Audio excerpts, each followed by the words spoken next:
গল্পটার নাম হচ্ছে আল মুতাকাল্লিমাতু বিল কোরআন, মানে যে নারী সবসময় শুধু কোরআন দিয়ে কথা বলে। গল্পের নাম কি? যে নারী শুধু কি দিয়ে কথা বলে? কোরআন দিয়ে কথা বলে। হজ করে ফিরতেছেন, হঠাৎ দেখেন এক বৃদ্ধা মহিলা, বয়স্ক মহিলা চাদর গায়ে দিয়ে শুয়ে আছে। তো এটা অনেক বড় একটা কনভারসেশন, আমি কনভারসেশনটা আপনাদেরকে শোনাই। উনি কাছে গেলেন, যে সালাম দিলেন, আসসালামু আলাইকুম রাহমাতুল্লাহ।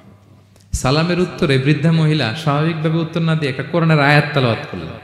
তিনি তেলাওয়াত করলেন, সালামুন কাওলাম মির রাব্বির রহিম, মানে দয়াময় প্রতিপালক আল্লাহর পক্ষ থেকে তোমার প্রতিও সালাম। এটা একটা কোরআনের আয়াত, কিন্তু এটা দিয়ে উত্তর হয়ে যায় সালামের। কি বলেন? আচ্ছা, গেল। এবার আব্দুল্লাহ ইবনে মুবারক জিজ্ঞেস করলেন, মাযা তাসনাঈনা ফি হাযাল মাকান, এখানে কি করেন আপনি? কি করতেছেন একা একা? এই প্রশ্নের উত্তরও ভদ্রমহিলা একটা কোরআনের আয়াত তেলাওয়াত করে দিলেন। উনি তেলাওয়াত করলেন, ওমাই ইউদলিল ফালা হাদিয়া লাহ, মানে আল্লাহ যার পথ ভুলায় দেয় তার পথ দেখানোর কেউ নাই। মানে বুঝাইতে চাইলেন আমি পথ হারাই ফেলছি। কি বুঝাইতে চাইলেন? পথ হারাই ফেলছি, মানে উনি এমন ভাবে কোরআনের আয়াত চুজ করে যাতে উত্তর হয়ে যায়। তো এবার উনি জিজ্ঞেস করলেন, আইনা তুরিদিন, তো পথ হারাই ফেলছেন তো বুঝলাম, আয়াত থেকে এটা বোঝা যায়, তো আপনি কোথায় যাচ্ছেন? ডেস্টিনেশন কোথায়? উনি আবার একটা আয়াত তেলাওয়াত করলেন, সুবহানাল্লাযী আসরা বিআবদিহি লাইলাম মিনাল মাসজিদিল হারামি ইলাল মাসজিদিল আকসা। রাসূল সাল্লাল্লাহু আলাইহি ওয়াসাল্লাম মেরাজের আগে যে ইসরা হয়েছিল, মসজিদুল হারাম থেকে মসজিদুল আকসায় রাসূল সাল্লাল্লাহু আলাইহি ওয়াসাল্লামকে আল্লাহ নিয়েছিলেন, এটা তেলাওয়াত করলেন। তো বুঝাতে চাইলেন আমিও আপনার মতো হজে আসছিলাম মসজিদুল হারামে, আর যাচ্ছি মসজিদুল আকসা, মানে ফিলিস্তিন আমার বাড়ি। মসজিদুল আকসা কোন দেশে? ফিলিস্তিনে। আয়াত এমন ভাবে উনি পিক করেন যাতে করে উত্তর হয়ে যায়। উনি বোঝাতে চাইলেন আমিও হজ করতে এসেছিলাম, যাচ্ছি কোথায়? ফিলিস্তিন, মসজিদুল আকসা যে দেশে আছে। তো উনিও বুঝে গেলেন যে তাহলে আপনি মসজিদুল আকসায় যাচ্ছেন। এবার জিজ্ঞেস করলেন, আনতুম মুনযু কাম ফি হাযাল মাকান, তো এখানে একা একা পড়ে আছেন কয়দিন? আবার কোরআনের আয়াত, সালাসা লায়ালিন সাবিয়া, টানা 3 দিন 3 রাত এখানে আছে। এটা কোরআনের আয়াত একটা। আবার জিজ্ঞেস করলেন উনি, মা আরা মাআকি তাআমান তাআকুলিন, তো একা যে পড়ে আছেন আবার 3 দিন, তো আপনি খাচ্ছেন কি? বেঁচে আছেন কিভাবে? ভদ্রমহিলা আবার একটা আয়াত তেলাওয়াত করে দিলেন। তিনি পড়লেন, হুয়া ইউতঈমুনি ওয়া ইউসকিন, ইব্রাহিম আলাইহিস সালামের কথা, যে ওই আল্লাহ তাআলাই আমারে খাওয়ায়, আল্লাহই আমাকে পান করায়। আল্লাহ তাআলা ব্যবস্থা করেছেন আমার। তো এইবার উনি অবাক হচ্ছেন, আমি এত বড় মুহাদ্দিস আব্দুল্লাহ ইবনে মুবারক ইমাম বুখারীর উস্তাদ, আমি স্বাভাবিকভাবে কথা বলি আর যাই প্রশ্ন করি একটা আয়াত তেলাওয়াত করে দেয় আর ওটা দিয়ে উত্তর হয়ে যায়। কি মহিলার সন্ধান পেলাম? তো উনি বলতেছে, ফাবি আইয়ি শাইইন তাতাওয়াদ্দাইন, 3 দিন যে এখানে আছেন মরুভূমির বালুর মধ্যে, ওযু করেন কিভাবে? উনি আবার একটা আয়াত তেলাওয়াত করলেন, ফা ইন লাম তাজিদু মাআন ফাতায়াম্মামু সাঈদান তাইয়্যিবা, না আল্লাহ আয়াতে বলেছেন যদি তোমরা পানি না পাও পবিত্র মাটি দিয়ে তায়াম্মুম করে নিও। তো বুঝাতে চাইলেন পানি নাই তো কি হয়েছে, বালু তো আছে, আমি তায়াম্মুম করে নাও করি। আল্লাহু আকবার। এবার উনি বললেন, ইন্না মাইয়া তাআমান আলা তাকুলিন, আমার ব্যাগে তো কিছু খাবার আছে, আপনি কিছু খাবেন? আবার কোরআনের আয়াত, সুম্মা আতিম্মু সিয়ামা ইলাল লাইল, আল্লাহ এক আয়াতে বলেছেন তোমরা রোজা ফজর থেকে শুরু করে সন্ধ্যা পর্যন্ত পূর্ণ করো। তো বুঝালেন আমি রোজা রাখছি। কি বুঝালেন? রোজা রেখেছি। এবার উনি একটু মাসালা খাটাইতে চাইলেন, ভাবলেন যে বুড়ি তুমি আমার সাথে শুধু কোরআন দিয়ে উত্তর দিচ্ছ, দাঁড়াও তোমাকে আমি আটকাইতেছি। উনি মাসালা খাটাইলেন যে ফাকুলতু লাহা লাইসা হাযা শাহরু রমাদান, তো রোজা রাখছেন মানে এটা তো রমজান মাস না, হজ করে ফিরতেছি আমরা জিলহজ মাসের শেষের দিক, কিসের রোজা? ওই মহিলা আবার একটা আয়াত তেলাওয়াত করলেন যে ওমান তাতাওয়া খায়রান ফা ইন্নাল্লাহা শাকিরুন আলিম, আমি রমজানের ফরজ রোজা তো রাখিনি, এখন আমি নফল রোজা রেখেছি। আয়াতের অর্থ হচ্ছে তোমরা নফল যা করো এগুলোর প্রতিদান আল্লাহ তোমাদের বুঝিয়ে দেবে। রমজান না ঠিক আছে জিলহজ, কিন্তু আমি কি রোজা রেখেছি? নফল রোজা। এইবার উনি ধরছেন মাসালা, এবার বলতেছে উবি হালান আল ইফতার ফিস সাফার, সফরে তো রোজা ভাঙা জায়েজ আছে, রোজা তো ভাঙা জায়েজ, খান একটু। এবার উনি কোরআন থেকে আবার তেলাওয়াত করলেন, ওয়া আনতা সুমু খায়রুল লাকুম ইন কুনতুম তা'লামুন, আল্লাহ যে আয়াতে বলেছেন যে সফরে রোজা ভাঙা জায়েজ আছে, ওই আয়াতের শেষে আবার আল্লাহ বলেছেন যদি রাখো সব বেশি পাবো। কেউ অসুস্থ হলে রোজা ভাঙবে, সফরের রোজা ভাঙবে, এই আয়াতের শেষে হচ্ছে ওয়া আনতা সুমু খায়রুল লাকুম ইন কুনতুম তা'লামুন, তবে রোজা যদি রাখো এটা ভালো যদি তোমরা বুঝতে।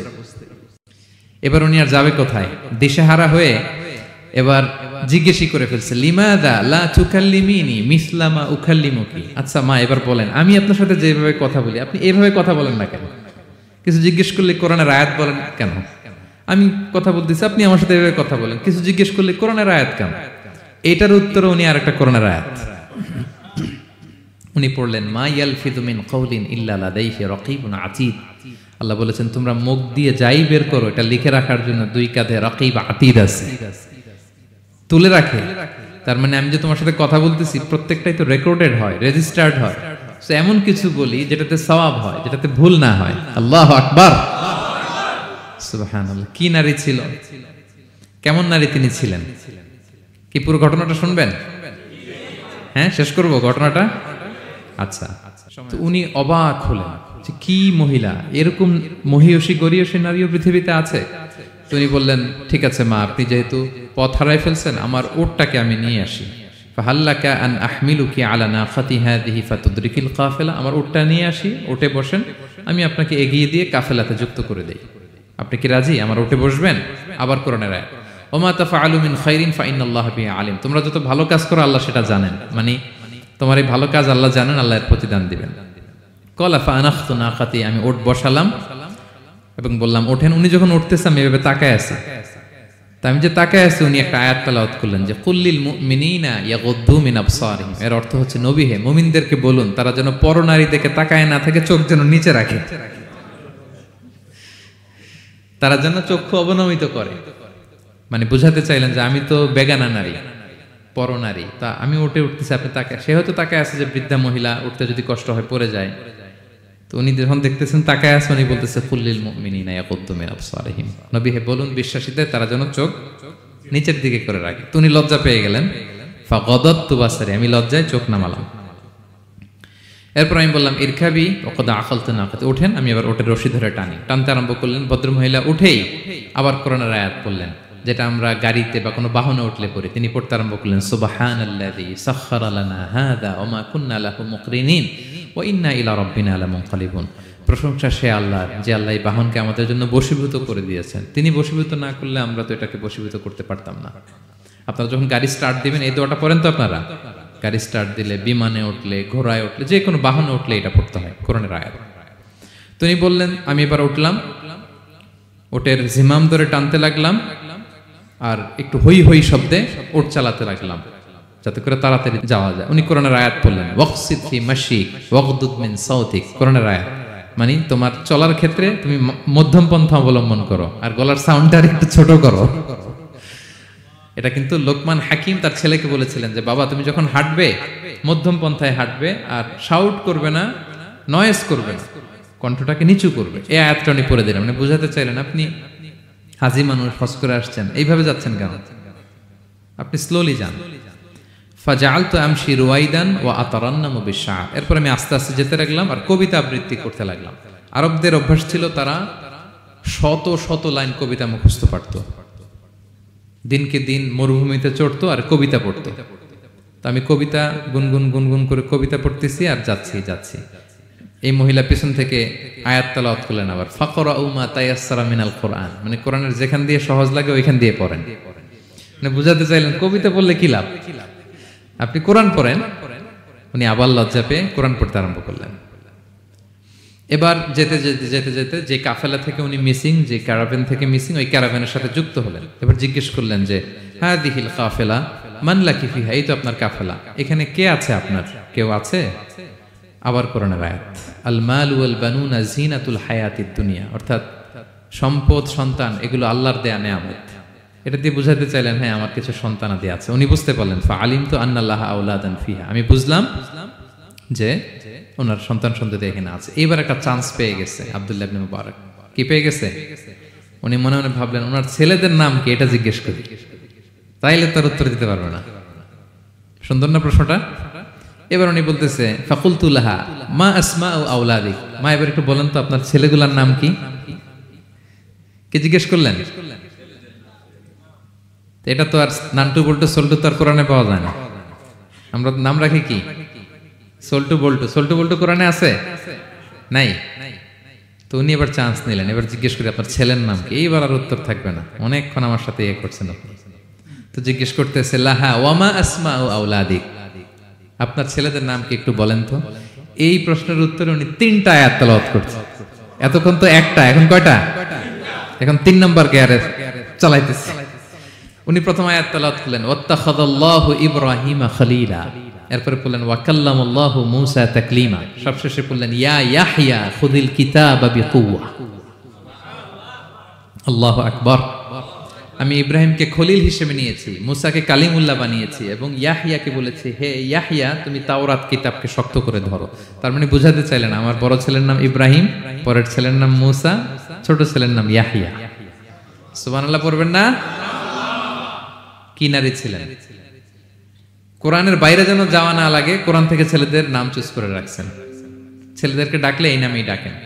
এরপর ছেলেদেরকে ডাকলেন কোরআনের আয়াত পড়ে ফাবাআসু আহাদাকুম বিওয়ারিকিকুম হাযিহি ইলাল মাদিনাতি ফালইয়ানজুর আইয়ুহা আসকা তুআমান ফালইয়াতিকুম বিরিজকিম মিন। এটা সূরা কাহফের একটা আয়াত। গুহাবাসী 7 জন যুবক যখন ঘুমিয়ে পড়েছিল, 309 বছর পরে যখন জেগেছিল, একজনকে টাকা দিয়ে বলেছিল যাও তুমি কিছু খাবার নিয়ে আসো। এই আয়াত বুঝাইয়া তিনি ছেলেদের বুঝাইলেন যে মেহমান আসছে, কিছু নিয়ে আসো খাবার, ওনারা খাওয়াইতে হবে। উনি অনেক হেল্প করছে আমাকে। তো ছেলেরা খাবার নিয়ে আসলো। খাবার দেওয়ার পরে মহিলা আবার কোরআনের আয়াত কুলু ওয়াশরাবু হানিআম বিমা আসলাফতুম ফিল আইয়ামিল খালিয়া।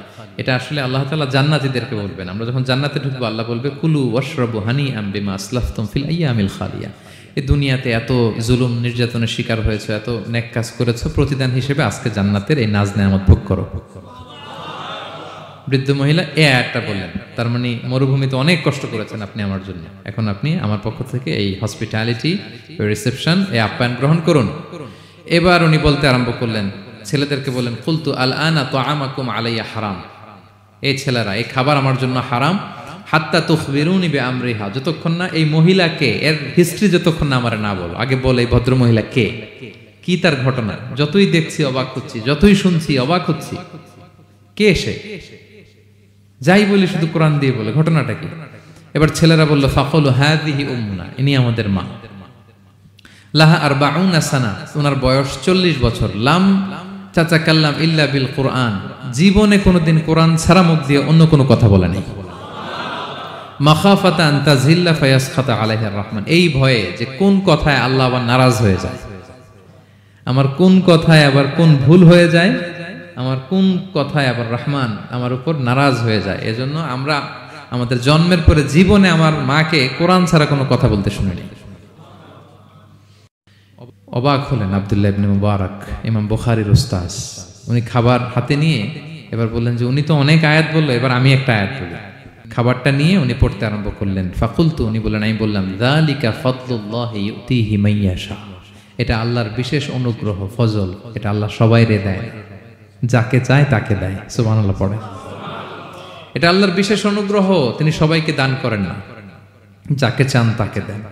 তোমাদের মা অনেক মহিয়সী গরিয়সী একজন মাতা তোমরা পেয়েছো। এই হচ্ছে ঘটনাটা। আল মুতাকাল্লিমাতু বিল কুরআন, যে নারী তার জীবনের পুরো সময়টা শুধু কোরআন দিয়ে কনভারসেশন করেছেন, কথা বলেছেন। যেই প্রশ্নই তাকে করা হয় কোরআন থেকে বলতেন, কারণ আল্লাহ বলেছেন মা ফাররাতনা ফিল কিতাবি মিন শাই, এই কিতাবে আমি কোনো কিছু বাকি রাখি নাই। মানব কল্যাণের, মানব প্রয়োজনীয়, হিউম্যান ডিমান্ড যা দরকার সব আল্লাহ বলে দিয়েছেন। তিবিয়ানান লিকুল্লি শাই, সবকিছুর সুস্পষ্ট ব্যাখ্যাই কোরআনে আছে।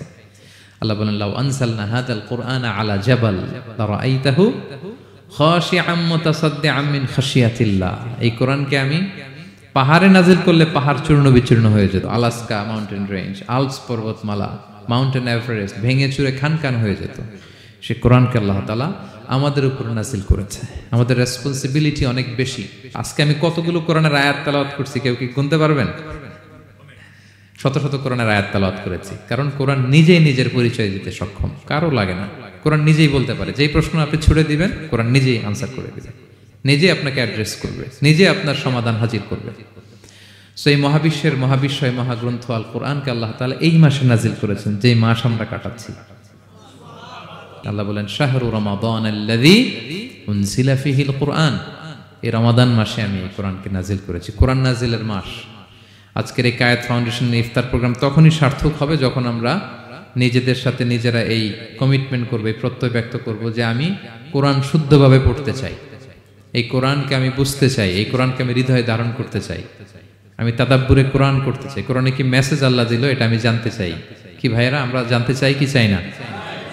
যারা আমরা কোরআন শুদ্ধ করে পড়তে পারি না, আমরা যেন তারতিলের সাথে তাজবিদের সাথে কোরআন তেলাওয়াতটা শিখে নিই। রাজি আছেন তো? যে যে এলাকায় থাকেন ওই এলাকার সুরাউতে, ওই এলাকার ইমাম সাহেবের সাথে একটা ছোট্ট গ্রুপ করে আপনারা কোরআন শিক্ষার আসর করবেন। সন্ধ্যাকালীন কোরআন শিক্ষার আসর, বয়স্কদের কোরআন শিক্ষার আসর। লজ্জা নেই, বাঁচতে হলে জানতে হবে, বাঁচতে হলে জানতে হবে। যারা শুদ্ধ করে পড়তে জানি তারা যেন নিয়মিত কোরআনের অর্থ পড়ি। এখন অনেক কোরআনের অ্যাপস পাওয়া যায়, আপনি অর্থ পাবেন, তাফসির পাবেন, অ্যাক্সেসটা অনেক সহজ হয়ে গেছে, বড্ড সহজ। No excuse will be granted that day. সেদিন কোনো অজুহাত আপনি দিতে পারবেন না আল্লাহর কাছে যে আল্লাহ এই কারণে পারি নাই। আল্লাহ বলবে মালয়েশিয়া এসে তো ভাসাম লাইও শিখে ফেলছে, তো ভাসাম লাইও পারো, কোরআন পারো না কেন? IELTS করে ইংরেজিতে পটু, ইংরেজি পারো, আরবি পারো না কেন? সব পারো, এটা পারো না কেন? কোনো এক্সকিউজ আল্লাহ গ্রহণ করবেন না। আমাদেরকে কোরআন বুঝতে হবে, আমাদেরকে কোরআন জানতে হবে। কোরআনকে আল্লাহ তাআলা সহজ করেছেন। আল্লাহ বলেছেন ওয়ালাকাদ ইয়াসসারনাল কুরআনা লিযিকর ফাহাল মিন মুদ্দাকির। কে আছে কোরআন শিখবে? কোরআনকে আমি সহজ করেছি। আমরা যেন কোরআন শিখি, কোরআনের অনুবাদ পড়ি, কোরআনের তাফসির পড়ি। আল্লাহ তাআলা আমাদের যে মেসেজ বা বার্তা দিতে চেয়েছেন সেটা যেন আমরা হৃদয়ঙ্গম করি। আল্লাহ তাআলা বলেন আফালা ইয়াতাদাব্বারুনাল কুরআন আম আলা কুলুবিন আকফালুহা। ওরা কি কোরআন নিয়ে তাদাব্বুর করবে না, চিন্তা গবেষণা করবে না, একটু চিন্তাশীল হবে না? নাকি ওদের অন্তরের মধ্যে তালায় ঝং ধরে গিয়েছে? সো আমাদের এই দীর্ঘদিনের জং ধরে যাওয়া তালা খোলার জন্য আল্লাহ তাআলা রিমাইন্ডার হিসেবে রমাদান আমাদেরকে পাঠিয়েছেন, কোরআনের মাস। আমরা যেন কোরআনের মাসে কোরআনের সাথে নিজেদের সম্পর্ককে গড়ে তুলি, আমরা যেন কোরআনময় করে তুলি আমাদের এবারের রমাদান। আমি আমার ভেরিফাইড পেজ থেকে, ভেরিফাইড ইউটিউব চ্যানেল থেকে কোরআনের একটা লাইভ সিরিজ করি, সূরাতুন নূর। সূরাতুন নূরের 2টি পর্ব আমরা করেছি, আরো 2টি পর্ব, এগুলো আপনারা শুনবেন। কোরআনের প্রোগ্রামগুলোতে আসবেন, কোরআনের আসরগুলোতে জানবেন। কোরআন পারি না, কোরআন বুঝি না, এই কথা যেন আমাদের মুখ দিয়ে কারো বের না হয়। আমরা সবাই কোরআন জেনে বুঝে মরতে চাই। কি রাজি আছেন তো সবাই? আল্লাহ তাআলা আমাদের সবাইকে কথাগুলো বোঝার ও আমল করার তৌফিক দান করুক। আমরা যেন কোরআনের সাথে নিজেদের সম্পর্ক করতে পারি। কোরআন যেন দুনিয়াতে যেমনি আমাদের সাথী, কবরেও যেন আমাদের সাথী হয়, এবং কোরআন যেন আমাদের পক্ষে সাক্ষী দেয় in the day of judgement. কিয়ামতের দিন কোরআন সাক্ষী দিবে, আল্লাহ বলে আমি সেই সাক্ষী গ্রহণ করব। কোরআন সুপারিশ করবে, আল্লাহ বলে সেই সুপারিশ আমি গ্রহণ করব। সো আমরা যেন বেশি বেশি কোরআন তেলাওয়াত করি, যাদের খতম দেওয়ার সুযোগ আছে শুরু থেকে শেষ পর্যন্ত রেসাইটেশন করি, অর্থ যেন পড়ি, এবং কোরআনের সাথে যেন আমরা অ্যাটাচমেন্ট করে তুলি, সুসম্পর্ক, একটা স্ট্রং অ্যাটাচমেন্ট। পারা যাবে তো ইনশাআল্লাহ? আল্লাহ তাআলা আমাদের সবাইকে কথাগুলো বোঝার আমল করার তৌফিক দান করুক। হাযা মা ইনদি ওয়াল ইলমু ইনদাল্লাহ আলাইহি তাওয়াক্কালতু ওয়া ইলাইহি উনীব। ওয়াসসালামু আলাইকুম ওয়া রাহমাতুল্লাহি তাআলা ওয়া বারাকাতুহু।